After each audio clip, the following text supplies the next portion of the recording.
The Toronto Blue Jays got a much needed bounce back win today against the Oakland A's, and Kevin Gausman was fantastic through his first career complete game shutout. So we'll break that down on this episode of Jays Digest, as well as some not good news on the Alek Manoah front. He's going to be out for the season, and we don't know how severe the injury is. So we'll break that down and much more coming up next.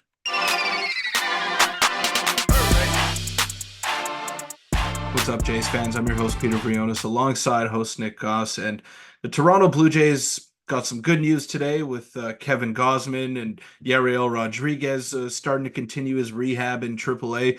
But they also got some bad news on the Alek Manoah front. Let's start with a bit of the positive in today's game, Nick, because we did see Kevin Gausman absolutely shove today against the Oakland A's. And it is the A's, but Gausman has been struggling. And after a rough start against the Baltimore Orioles, he needed this today. And he didn't necessarily need 9 innings of shutout baseball, but he got it. And the Blue Jays ended their drought in the first inning. So we saw some good things today out of the team, but unfortunately, a bit of a sour taste has been left in their mouths because of the news with Alek Manoah. So I don't know where you want to start with this, Nick. I don't know if you want to take the positive or the negative route here, but just one quick thing on Manoah before we actually get into the video. It sucks because he was really pitching well before going down with injury, and all of his momentum has just been slashed right in the knees. So it's going to be a long road back for him, and it sucks to see because he was starting to turn the corner. But Nick, this is where the Jays are at right now.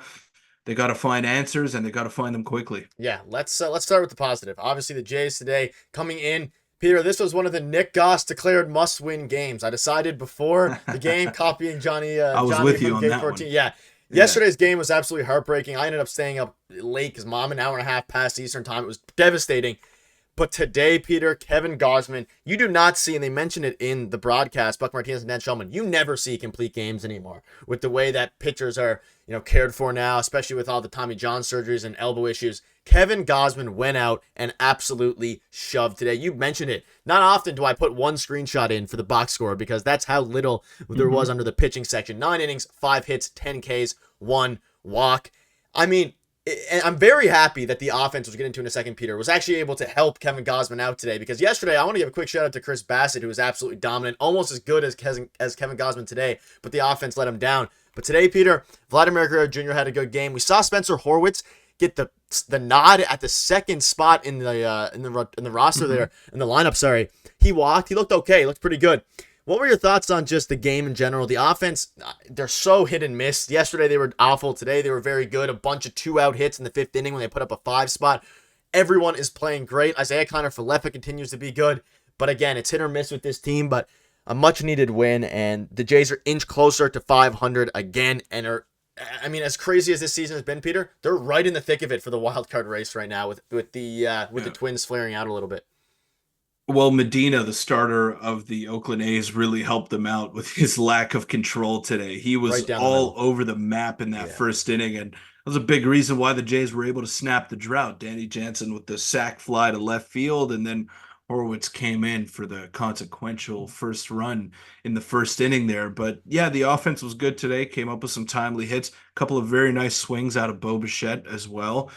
Danny Jansen contributed. I mean, pretty good day for them. And Kevin Gausman, you said it, not many pitchers go all the way anymore. And it was the first time in his career that he went 9 innings with a shutout. So shout out to him for that. And he was very good today. And he was already at 100 pitches by the time the 9th inning started. So that's a huge vote of confidence by the Toronto Blue Jays towards their ace. Say, all right, go get the job done, get us across the finish line. Let's not mess around. And had a pretty quick 3-up, 3-down inning in the bottom of the 9th. So it's great to see him perform that way, especially after a tough outing against Baltimore. And this was a game that the Blue Jays needed. They didn't just need to win this one. They needed to go out there and stomp on the Oakland A's. And they did that today, because after last night and the debacle that happened, all the opportunities that the Blue Jays missed in the duration of that game, they needed a game like this just to feel good about themselves heading into tomorrow. And yeah, it's a long season. You got a chance to win a series tomorrow, though, so go go do that. Yeah, and we heard from, I think it was Dan Shulman, that the vibes were really good after winning 2 against the Orioles. And then just, I think it may have been Joe Sito, whoever it was. And then to get crushed yesterday, not necessarily crushed in the sense of losing by a lot, but to lose the game in general is crushing. The bounce back is big. And Peter, as bad as the Jays have been this year, they bounce back at times where they desperately need to. They've yet to get to a point where they're losing so many games that they fall 6, 7 games under 500. And yes, they need to be better, but I'm glad they at least, like you mentioned, they needed to stomp the Oakland Athletics today. They did. They saved the bullpen, and it was very, very encouraging, even though they could go up tomorrow and put up a 0 spot. But baseball is super long. You got to play it day by day, and they did exactly what they needed to today. They won the game by committee. And I'm happy that they were able to bounce back, because it would have been easy for them to kind of be motivation down after yesterday's brutal loss. But obviously, they're professional athletes, so that's not going to happen. But they needed the win today. Must-win game. They got it done. And now we move on to tomorrow's game.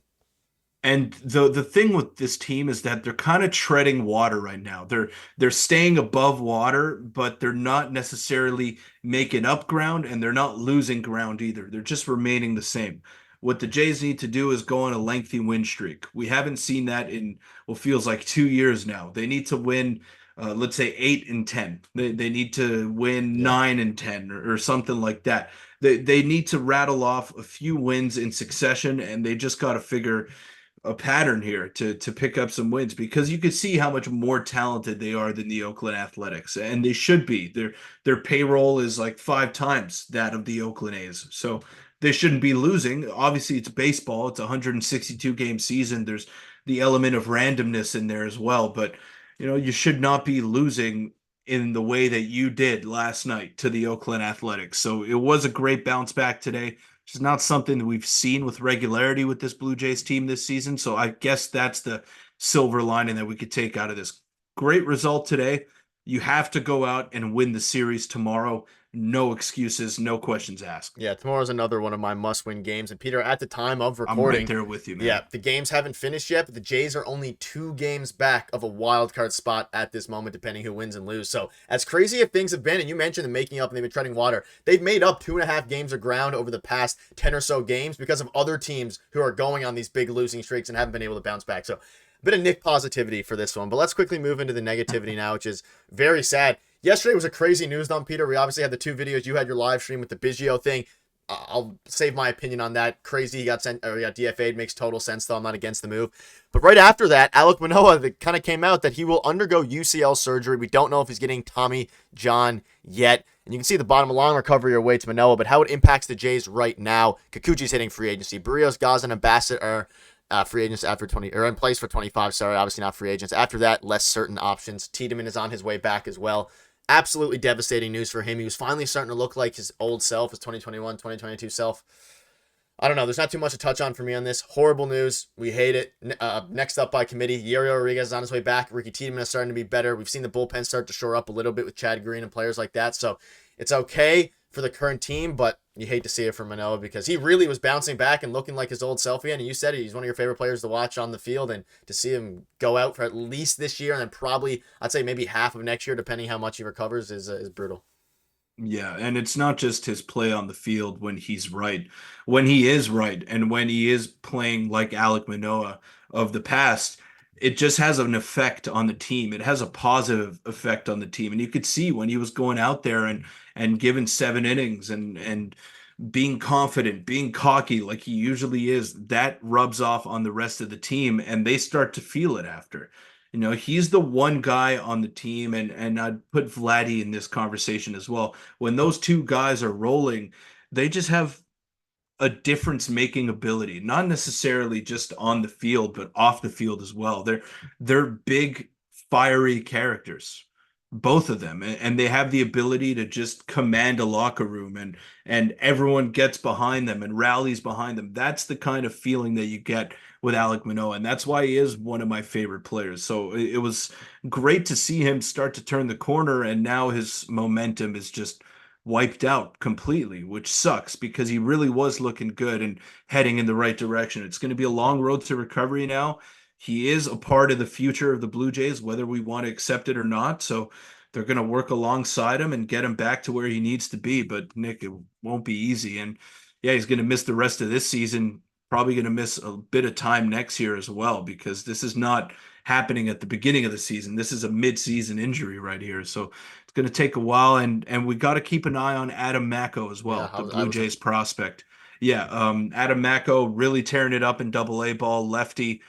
I'll let you kind of take the floor on this one, Nick, but I think we should see him pretty soon. Yeah, I think 6 shutout innings today, something like that. Like, it's at a point now where a lot of these prospects that were on the fringe of coming up are going to have to start coming up and making an impact. Tiedemann's right in there as well. I think the second that Tiedemann gets a few starts under his belt in AAA and if he looks as good as he did before, I think they bring him up just out of necessity, because it's at a point now where the Jays need to win games.